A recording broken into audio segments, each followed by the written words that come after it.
Let the words of my mouth and the meditations of our hearts be acceptable in your sight, our rock, our refuge.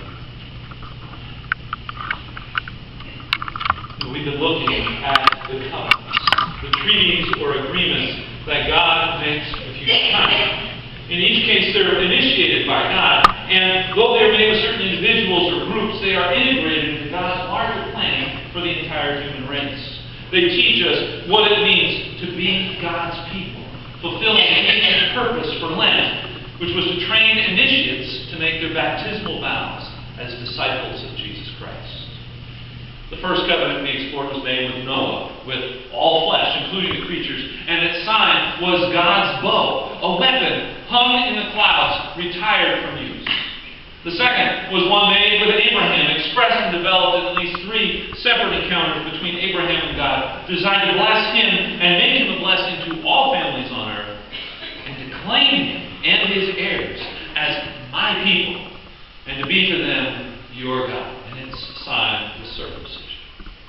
Today we explore a covenant that God makes with the people of Israel, the heirs of Abraham, focused in the commands given at Sinai out of a terrible vision of God's glory.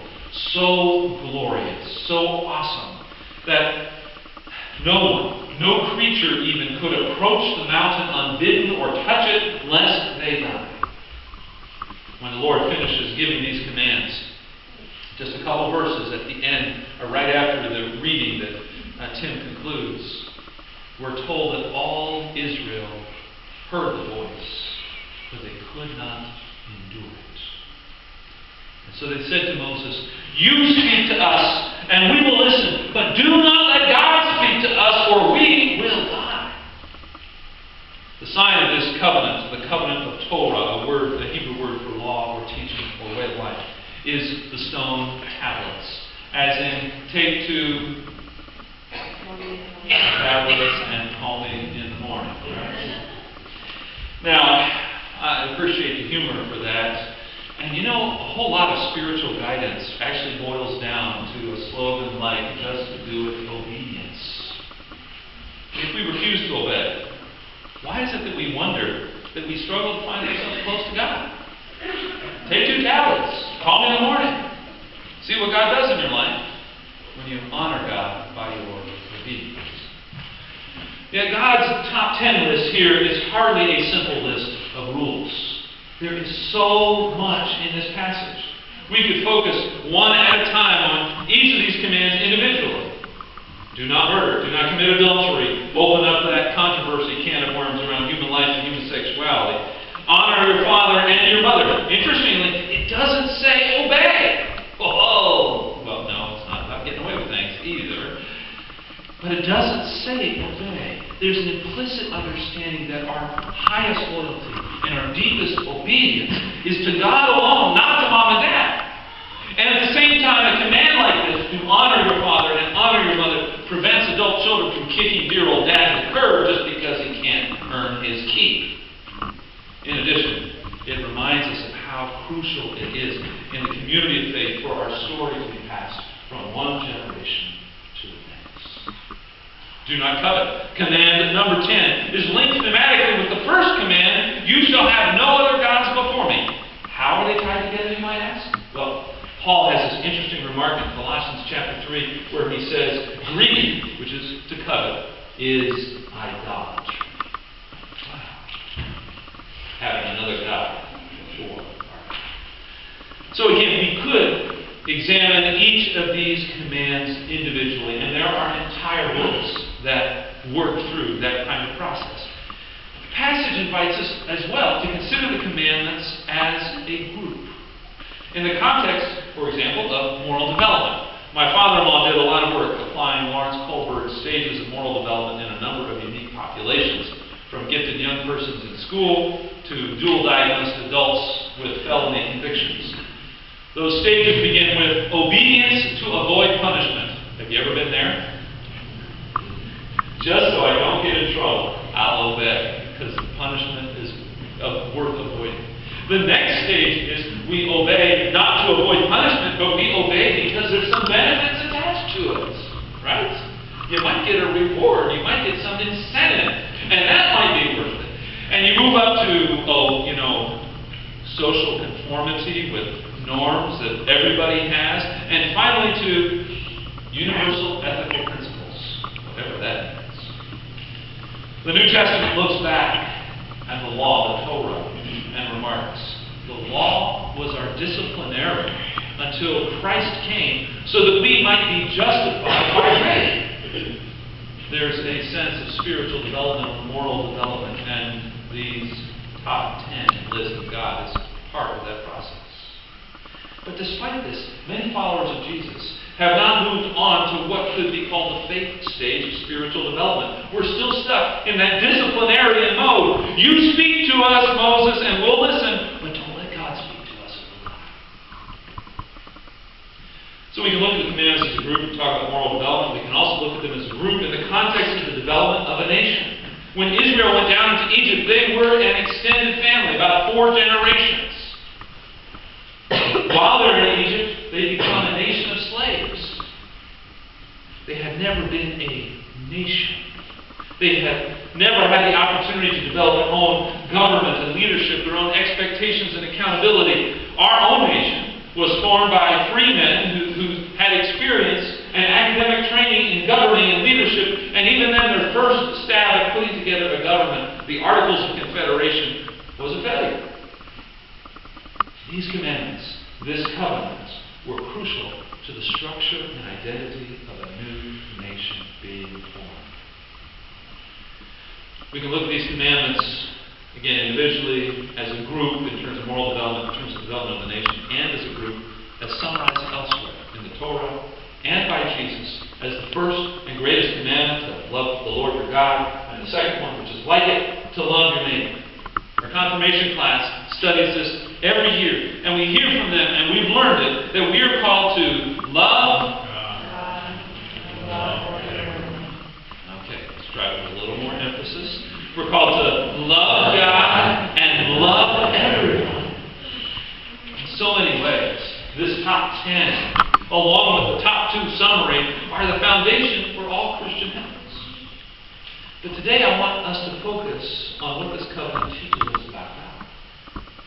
In the covenant with Noah, we learned that God is a God of second chances. In the covenant with Abraham, we learned that God wants to lay claim not just to Abraham and his offspring, but to the entire human race, and to speak over each one of us, mine, mine. And in the covenant with Israel as an emerging nation, we discover that God has a personal history with 2 major things: liberation and creation. These 10 commandments begin by putting us into that history. I am the Lord your God who brought you out of the land of Egypt, out of the house of slavery. Worshipping a God who liberates slaves has certain social consequences. We once worked like slaves. Now we're called to practice rest. Not leisure, but rest. We call it Sabbath. We must not allow the desire for more or the struggle for survival to take from us this basic dignity. Part of being children of the God of revelation. We once were slaves, and as slaves, our lives were cheap. But we're now redeemed, and our lives are priceless. Honor, cherish, protect, value all human lives.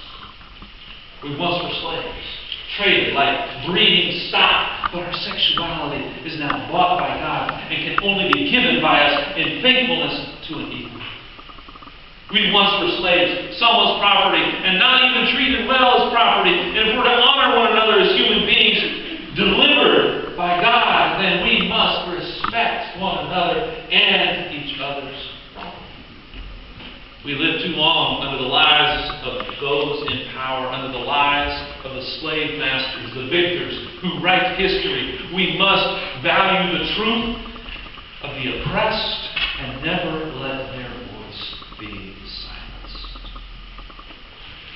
The 10 Commandments begin by putting us in the history of God as a God of liberation, the God of Exodus who takes Israel out of Egypt. And it continues right in the middle of the 10 Commandments when we have the Sabbath command. We're put in the history of God as a God of creation. For in 6 days the Lord made heaven and earth, the sea, and all that is in them, but rested the 7th day. worshiping the God of all creation, the God who made the heavens and the earth, has tremendous social consequences. We once worked like cogs in a machine, but now we're called to practice rest. We must not allow the voices of power and market economics to turn human beings, creatures of God, into numbers, into parts. No, we refuse to give up this basic dignity. Part of being made in the image of a God who rested after the good work of creation. We once allowed someone else to define human perfection and beauty, having forgotten the pleasure of a God who created us and declared over each one of us, each one of you, it's good. That's what God said about me. And yet we look in the mirror sometimes and we think, well, not good enough. God says it's good. You know, Megan Trainor, right on target, when she observes every inch of you is perfect, from the bottom to the top. We once utilized sexual intimacy as an easy path to transcendence, but now we recognize that a God who breathed life into us, made us a living soul, desires intimate and covenantal life with each of us, and desires that we experience and celebrate our sexuality in the context of covenant cadence. God has a history in creation and in liberation, redemption, and that history has huge and countless implications for ethics. No surprise then that this God and this history gives us the Ten Commandments. Walter Brueggemann writes that the commands are a decisive way in which Israel and Yahweh intend to sustain and institutionalize the revolutionary social possibility that is asserted and enacted in the Exodus narrative. That is, in fact, that God delivers and loves slaves, people at the bottom of the social pyramid. However, the institutionalization of the Exodus and the implications for ethics are secondary to what we learn about God. That God's history is found in creation and liberation. When I introduce myself as Robin's husband, or I introduce myself as a pastor of Christ Church, defining myself in terms of my major relationships and actions. So God's self is introduced in this covenant as creator of the universe and as redeemer of slaves. In the first case, the case of creation, we discover God's affection and passion have no boundary. Over every single piece of creation, including you and me, God says, it is good. And in the second case, redemption, liberation, we're stunned to find God entering our suffering, joining us in the pain, and liberating us from our slaveries, not simply as an outside power that's greater than the slave master, but even becoming a slave with us. The language that God uses to Moses in Exodus chapter 3 from the burning bush is, I have heard their cries and I have come down to save. The language of one of the ancient hymns of the church that Paul records for us in Philippians chapter 2 is that Jesus gave up equality with God, humbled himself, became obedient to death, became a slave. Speaking personally, this is a God whom I would love to know and follow. One whose boundless and jealous love includes me. One who joins me in my suffering and pain. One who sets me free from all the other gods that compete for my loyalty. The gods of security and success. The gods of my relationships. The gods of pleasure and desire. This is a God I want to know. Because this God has already taken the initiative to know and love and choose me and you. So I want to invite you right now, bow your head with me, to go to that holy place at the center of who you are and say your yes to God.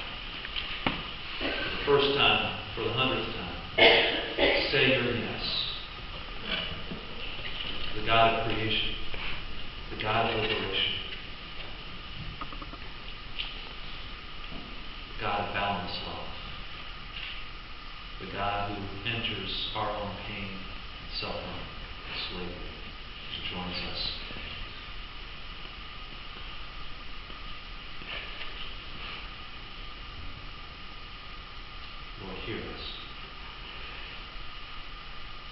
meet us as we say our yes to you.